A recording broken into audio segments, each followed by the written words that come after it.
Hello. Today we will be discussing Georg Simmel's idea on conflict. It is true that conflict theory developed during the mid 20th century, first by Ralph Dahrendorf, followed by Louis Kozer and others. But thinking on conflict was there much before Ralph Dahrendorf and Louis Kozer. Practically, thinking or philosophical reflection on conflict we can trace in the notions of Karl Marx or ideas of Max Weber and of course on Georg Simmel. So today, in order to understand the philosophical moorings of the later development of conflict theory in sociology, we would today focus on Georg Simmel's notion on conflict, because Georg Simmel was one of the pioneers of social philosophers who dealt with conflict in a kind of say unique manner. And in order to understand the later development of conflict theory or sociological conflict theory, we need to focus or we need to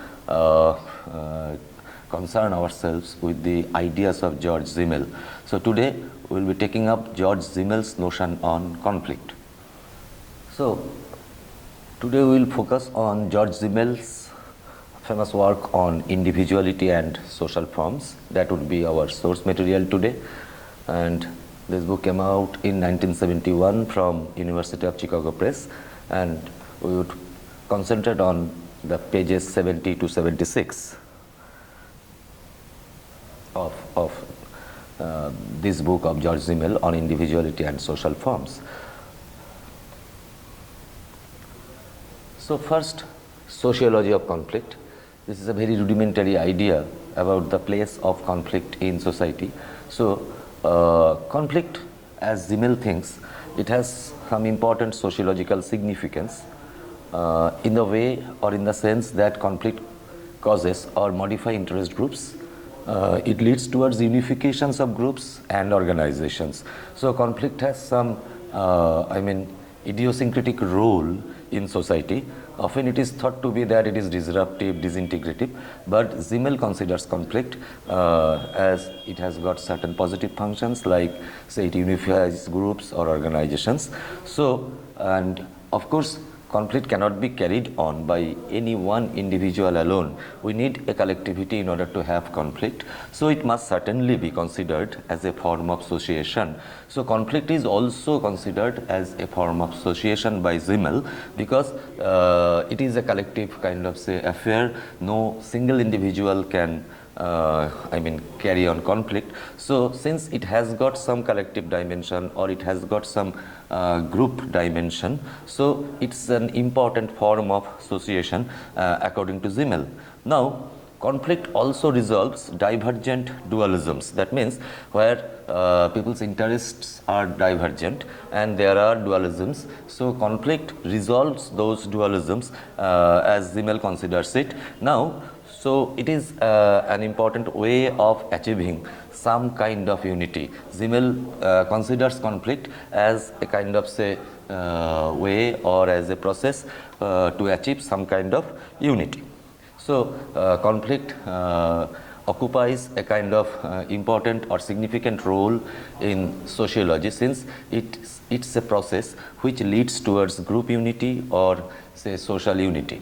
Now, we can take on indifference, but unlike indifference, Simmel considers conflict to be positive. So what is indifference? That in contrast to mere indifference of individuals, that we are indifferent to the events, we do not have any interest to the event. If this is indifference, then conflict contains something positive. That means it is not just detached from the situation. Conflict is very much within the social space. So conflict, unlike indifference, performs certain positive roles in society, and conflict's positive and negative aspects are integrated. Yes, conflict has negative aspects, but conflict also carries out certain positive functions in society, and its positive and negative aspects are integrated in the society. So conceptually, definitely we can separate these two, these positive and negative aspects of conflict, but empirically we cannot isolate the positive and negative aspects of conflict, because these two aspects, these two reverse kind of say aspects, positive and negative aspect of conflict or dimensions of conflict, are often integrated in the field of society. Now, what are the sociological relevances of conflict? Look, traditional topics of sociological interest, these are individual unit. Either sociology focuses on individual as a unit, or it focuses on the unit of individuals, that is society per se.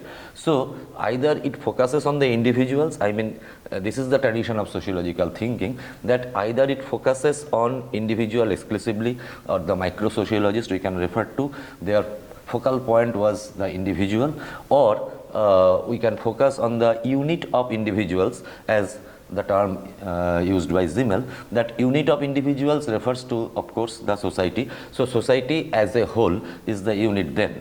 Now, conflict traditionally found no place in it, because conflict meant the negation of unity. Since conflict is traditionally thought to be one kind of say opposition to unity or negation of unity, so conflict did not find any place in sociological thinking, because it is basically disruptive, traditionally thought to be disruptive. So in the tradition of sociological thinking, Simmel considers that conflict did not enjoy the place it should enjoy. So such a relevant process, such a such an important process to develop social integration didn't find any say place in the traditional domain of sociological thinking. But relations which constitute a unit, the unity which sociology considers, now that unity is developed by relations. So the relations which constitute a unit and those which counteract it, and the relations which counteract the unity, these two, both of these, both of these two processes of social relations, either one process might constitute unity in the society, and the other process might hinder the development of unity or counteract it. It can be found in every historically real situation. So in every historically real situation, we can find the simultaneous simultaneous presence of these two aspects. One is the unity developing aspect, and the other one which counteracts this unity. So these two are simultaneously present in any kind of society, in any historical situation.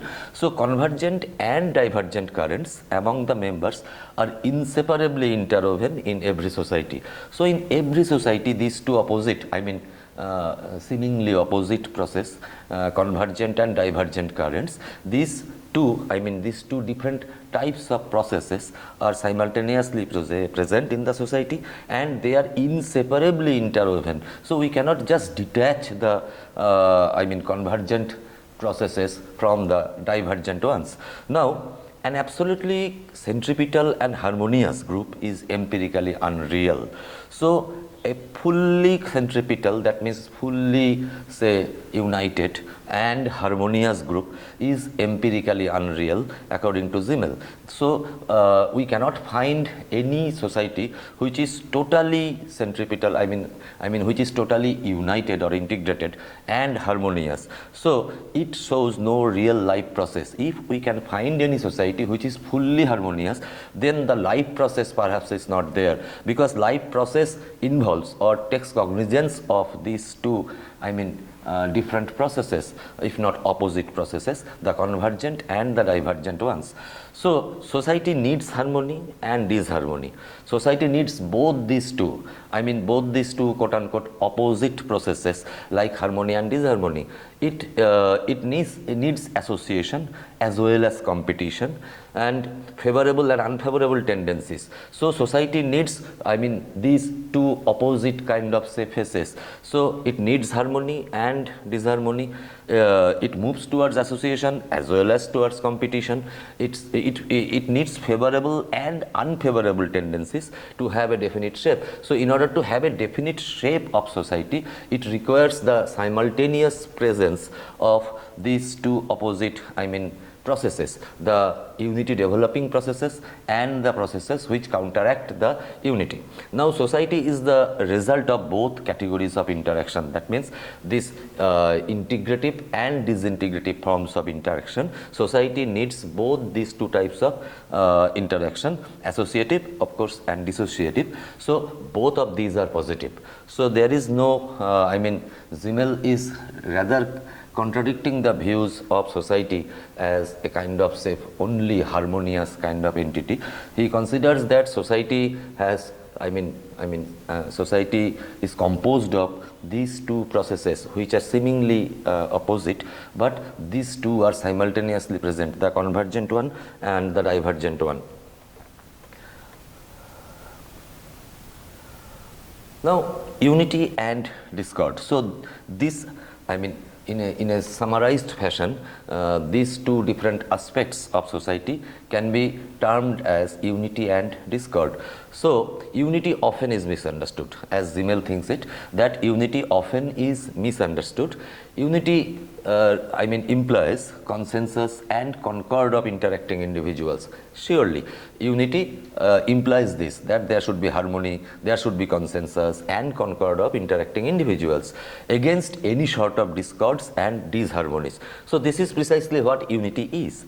But unity also implies a wholeness which covers both unitary and dualistic relations. But Simmel views, or Simmel believes that unity also implies a wholeness. So unity, if considered to be only say harmonious in harmonious terms, in consensual term, it is not a full picture of unity.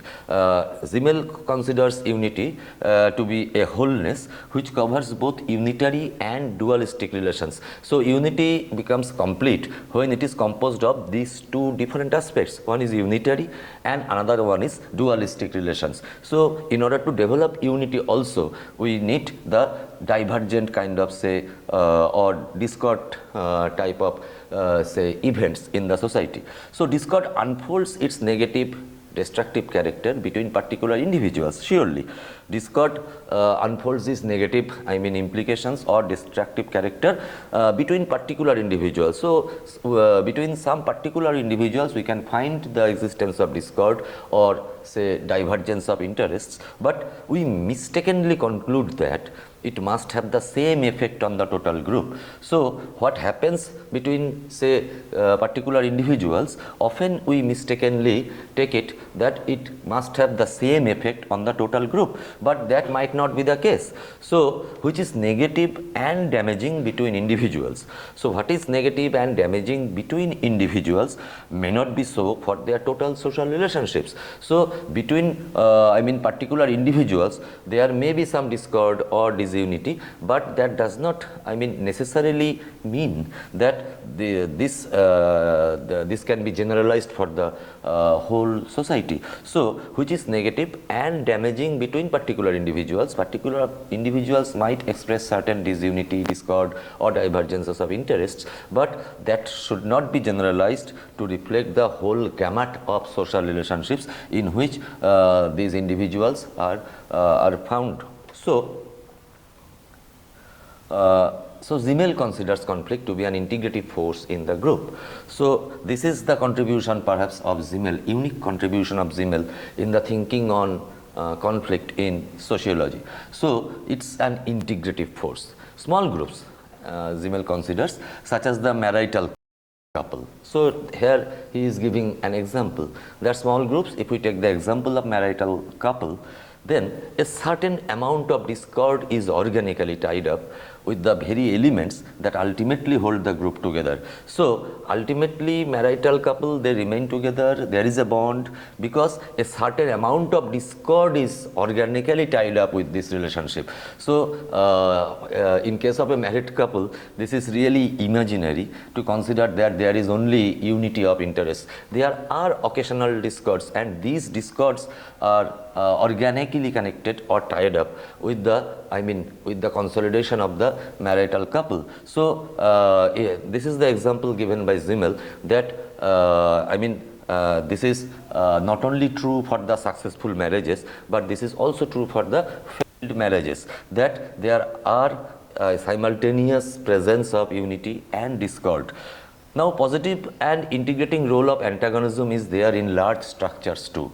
Not only that he is referring to marital couple or small groups, but he is also referring to the large structures as well, and he is referring to the Hindu social system where we find the existence of caste-based stratification, that there are the upper castes and the lower castes. There is a hierarchy, and through this hierarchy the caste system is kind of a balanced, or it's a system. So we tend to believe that this hierarchy integrates the whole society through the hierarchy of castes. But Hindu social system rests not only on caste hierarchy, this is the Simmelian point, but also directly on the mutual repulsion of the castes. So there is this simultaneous presence, one that hierarchy which unites the different castes in a kind of say system, and there is also mutual repulsion between or among the castes. So it is the simultaneous presence once again of unity and discord in large structures like Hindu social system or caste system, where we find the simultaneous existence of the divergent processes as well as the unity building forces. The hierarchy, if it maintains the unity of the system, then mutual repulsion among and between the castes is also there. So these two conjointly holds together the entire caste system, and for that matter the Hindu society. Now, repulsion or hostilities help in maintaining group boundaries. So this is the positive contribution of repulsion or hostilities, or more in a more general terms conflict, that it helps in maintaining group boundaries. So the groups, respective groups who are in conflict, they can maintain or they can identify their group boundaries through conflict, because it demarcates one group from another. So often consciously cultivated, this repulsion or hostilities, they are consciously cultivated to guarantee existing conditions. So whatever the group conditions, whatever the group boundaries, these we tend to maintain when we are in conflict with some other groups. So conflict or hostilities or repulsion helps in consolidation or unity of the groups. So often this conflict, or if we say repulsion or hostilities, they provide classes and individuals with reciprocal positions. So we can find our position in the society, or find or can locate the situation of the group, locate the location of the group in the society only through conflict. So if conflict is there, then we can only identify ourselves. So conflict contributes to the unity of the group, conflict contributes to the demarcation of the identity of the group, conflict contributes to the maintenance of boundaries of the group. In that way, conflict plays an integrative role in the group.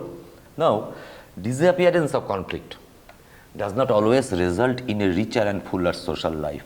So if we think that one day conflict will disappear, and conflict is not at all desired because it is disruptive for the group, but if conflict disappears, then it does not always lead to a richer or fuller social life. Such disappearance deprives the group of the forces of cooperation.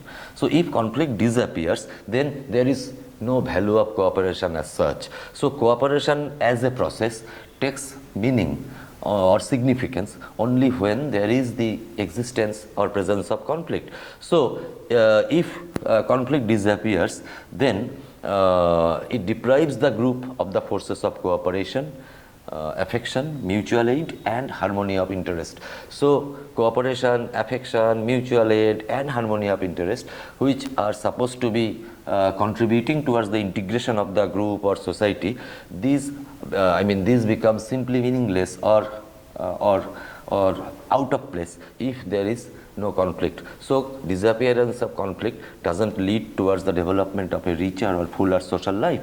Now, opposition of a member to an associate is not a purely negative social factor. So that one member is opposing other, or one member is opposing his or her associate, that does not imply a fully negative social factor, because this dissociation or apparent dissociation might contribute towards the integration. This is often the only means to tolerate unbearable people, as Simmel says it, that if we oppose someone, then only we come to know or we learn how to tolerate the people with whom our interest is at variant, or with whom our interest is divergent. So this opposition to the associate is also a means to develop tolerance. So opposition gives us inner satisfaction.